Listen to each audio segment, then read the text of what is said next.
My name is Alice, and I'm a second-year psychology student at McGill, located in Montreal, Canada, and today I am the co-host for Aging Well, and we're going to have a conversation with the lovely and unique Ellen Langer. So Ellen is a professor in the first female tenure at Harvard University, and she is conducting research on mindfulness and mindlessness.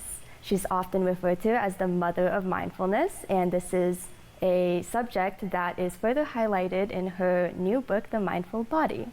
So we will now be speaking with her over Zoom. Hello, Professor Langer. How are you today? I'm good. Hi, Alice. Tell me about your research on mindfulness and mindlessness. Well, okay, so I have been working on mindfulness since at least 45 years. Which is why they call me the mother of mindfulness. And it's very interesting. Even though everybody now is familiar with the term, many people don't realize what I actually mean by it. It has nothing to do with meditation. Meditation is fine. It's just something different, right? Meditation is a practice that you engage in to result in post-meditative mindfulness. Mindfulness, as I study it, is more immediate, right? And it's not a practice. It's just a way of being. Now, all you need to do is actively notice new things about the things you think you know. And then you come to see, gee, you didn't know them as well as you thought you did. And because it's new, then your attention naturally goes to it. The bottom line of a lot of this is that people need to understand how ubiquitous uncertainty is. Uncertainty is the rule, not the exception. Everything is always changing. Everything looks different from different perspectives. So when you think you know, you're probably wrong. Okay. Correct in some contexts, but wrong in others. For example, I often start lectures and I'll ask people, okay, so Alice, tell me, how much is 1 and 1? 2. That's right. That's what most people say, but it isn't always 2. If you were to add 1 pile of laundry plus 1 pile of laundry, 1 plus 1 is 1. Add 1 cloud plus 1 cloud, 1 plus 1 is 1. Add 1 wad of chewing gum plus 1 wad of chewing gum, 1 plus 1 is 1. So in the real world, 1 plus 1 doesn't equal 2 as often as it does, or perhaps even more often. And so when we recognize that even the simple thing that we thought we knew better than anything else varies as a function of context, we sit up and we pay attention. All right. Now, another thing that people don't realize about mindfulness is it's easy, it's fun, it's the essence of engagement.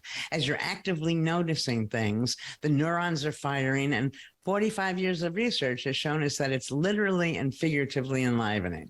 So Alice, you asked me where I am right now. If you came to visit me, and chances are you've never been to Provincetown, Mass, but even if you have, you've never been to my house, that I'm sure of. So when you come to my house, you're going to look around, you're going to notice. You don't have to practice it. It's not tiring. You're going to try to figure out who I am by, why do I have that painting up and this book here, and so on and so forth. All right. So when you add all the things that we'll talk about today, all of the advantages to being mindful, and you see how easy it is, and that in fact it's energy begetting, not consuming, people after today's show should have very little reason not to try to be mindful all the time. That's very fascinating. It makes sense that to do that is sort of intuitive, but I do wonder, is it not that over time it would become a little bit more tiring, like when you focus on one task for too long? No. Well, do you have a favorite sport? No, No, I don't really have it one. doesn't matter. Do you have a favorite person that you really enjoy? Yeah, of course, I've got Yeah, sure. And every time you see that, it's the same person, but every time there are slight differences. And so every time you're with that person, you're enjoying yourself. You don't get tired. The times you get tired is when you think, now I know it. You know, if you knew what I was going to say next, why pay any attention to me? So when we realize that we don't know, then we're in we have a chance to exploit the power in uncertainty. And it's enormous. You know, most people are just not there. They're sealed in unlived lives. They respond like robots. You know, and if I ask somebody again, how much is 1 and 1? They don't stop and think. They just say 2. Very often, even if you're suffering and I say to you, how are you? You say, fine, thank you. You know, that we're taught to be mindless. We're taught to think we know. We're taught facts, but we're not taught that these facts vary. So let me give you an example. This changed my life. Many years ago, I was at this horse event. And your audience needs to know that I'm Yale, Harvard all the way through. And I'm not bragging. That's just important for the story. So this man comes over to me and asks me, can I watch his horse for him because he's going to get his horse a hot dog? Well, being as smart as I am, I know horses are herbivorous. They don't eat meat. Right? Because this is what I was taught, straight A student, right? He came back with the hot dog and the horse ate it. And that's when I realized that everything I think I know could be wrong. In fact, the students who weren't quite as good as I, who didn't memorize as much as I might actually, in not being so sure of the facts, stay more mindful more of the time. But the research we've done says virtually all of us are mindless most of the time. Mm-hmm. So in study after study, we make people more mindful, all different ages. And what we find when we do it with an older population is they live longer, they're healthier. When you're mindful, you're alive, you're charismatic. People see you as charismatic, authentic, so your relationships improve. And it turns out that the things that we do when we're mindful bear the imprint of our mindfulness. So they're valued more.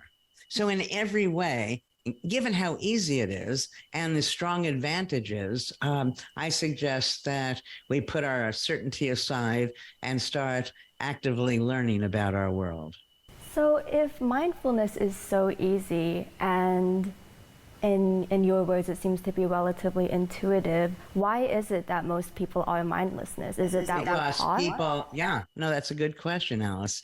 And the primary reason is that's what we're taught. You know, you go to school and they say, here are the 3 reasons for, in the United States, here are 3 reasons for the Civil War. As if, it doesn't matter from whose perspective or whatever. We're taught 1 and 1 is 2. We're taught horses don't eat meat. We're taught absolutes. And if you know something in an absolute sense, there's no reason to pay attention to it. And what people need to realize is that none of these absolutes are really absolute. And that makes life more fun. So it's only more fun, though, because lots of people say, when I don't know and I think you know, then I pretend and then I'm scared. But that's because they're making a personal attribution for uncertainty. They're saying, I don't know, but it's knowable. So now I'm giving everybody permission to make what I call a universal attribution for uncertainty. I don't know, you don't know, nobody knows, nobody can know for sure. Wow. And then not knowing feels different. We don't feel stupid, we don't have to hide, we don't have to pretend.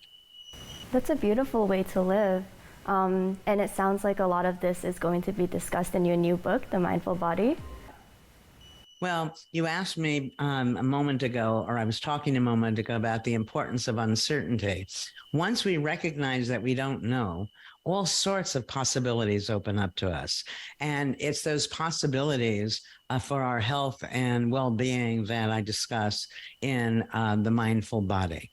One of the greatest causes of illness, I believe the greatest cause, is stress. And what many people don't realize is stress is psychological.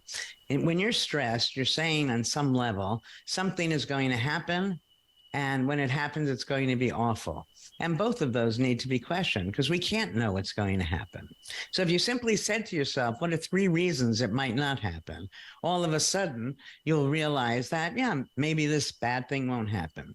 Now, you say it's bad. Nothing in and of itself is good or bad. That is the way we interpret events. So if you said, what actually might be 3 advantages if this thing happens? And you're always able to come up with them.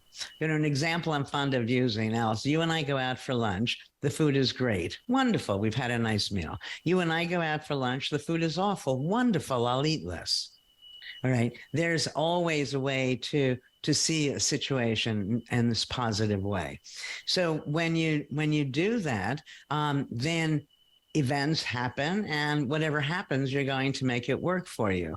And stress is severely, enormously diminished. But a major thing that I describe in this book is a discussion of mind-body unity.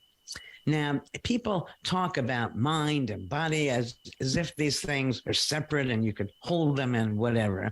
And they're just words. And I say, let's put them back together. And when you do that, wherever you're putting the mind, you're necessarily putting the body. Well, we did a study many years ago that your listeners might be interested in. It's called the counterclockwise study. I'll tell you about that. And then many of the new studies that are reported in the mindful body. So what we did was we retrofitted a retreat to 20 years ago. And we had old men live there for a week as if they were their younger selves. So they would be discussing the past as if it's happening right now. All right. This very simple intervention had phenomenal consequences. As a result of putting their minds back in time, their vision improved, their hearing improved, their strength improved, their memory improved, and they looked noticeably younger. This was the first test of this mind-body unity that shows, my gosh, we have so much more control over our health and well-being than people might realize. Now, I have lots of these studies. Like when you're young, you don't infrequently forget either. It's just when you're older and you forget, you worry about it. And people don't realize there's so many other explanations for why we may forget. So the worry about memory loss is exaggerated. And again, these things become self-fulfilling prophecies. You know, you believe that when you get older, you fall apart. So you hurt your wrist. What do? You take care of it. I hurt my wrist, or my wrist hurts. And I say, well, what do you expect? You know, I'm old, so I'm going to fall apart. Now, if I don't do anything and you do something to fix your wrist, of course, in a month, your wrist will be fine and my wrist may get worse and worse. All right. So our expectations for how we're going to be determine, you know, what we do, not just stress, but whether we take measures to make ourselves better. I think that we should treat ourselves at 80 basically the same way we did as at 30. You know, that you don't say, well, it doesn't matter because I'm that much closer to death. And in some sense, it matters even more. Because days may be fewer. And again, sadly, none of us know. You know, young people get hit by cars, terrible things, tragic things happen. So the idea is to make each moment matter. And the way you make it matter is to be there. And the way to be there is this act of noticing. Yeah, it was so wonderful to talk to you. I hope our viewers will understand the importance of mindfulness. It seems like it'll be a very valuable thing for everyone to try out. And please check out Professor Langer's new book, The Mindful Body. Okay, well, it was wonderful to talk to you today. Thank you so much for joining us.